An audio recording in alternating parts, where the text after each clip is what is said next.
Зулаа бол тэнэг дүүч биш, ухаан дууч биш. Яг л хаамж болдгоо хайчиж болдгоо хүн. Энэ бол мөмбөлөө хамгийн хөөрхөн ээдүүтэй. Яа базаад авч хөөрхөн байгаа.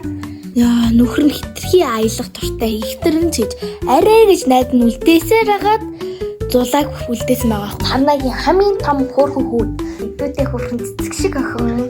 Минийхэн басаар ээж нь арай чанга өрлөөд байна уу минийхэн? Би басмаар байна. Өнөөдөр би хичээлдээ явбааргүй нэ. Хичээл амархад 1 хоног туцсан байна. Ээж гойж ийн. Гоё л да. Бас далимдуулаад багш нь өнөөдөр торт авчирна гэсэн. Тэр тортоос идэт авалта миний охин. Гоё. Дэлгэж яа гэм би танд гомдлоо. Химбэ? Химбэ?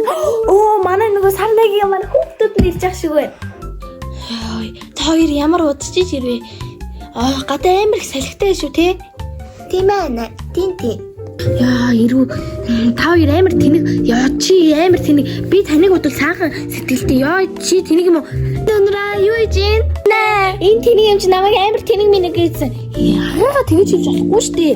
Минь тэнэг минь чи минь гэж сонсож байна. Хардаа энэ намайг ингэ байнга л тэгэж хэлдэг сонсож байна. Амар муухай би дургу урж байна. Наа чи одоо тэрж байгаа би чамайг амар удаан хүлээлээ шүү дээ. Харин тийм ээ агаатай хэлэлцээр байгаа удчихлаа sorry.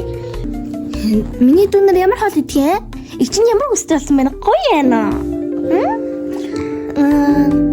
Гоё шиштэй байна. Гоё. Ээжээ би өсөөдөө торт идэ. Баярлалаа. Яа баярлалаа би хоёр чаргаар гулгалаа. Бай бай.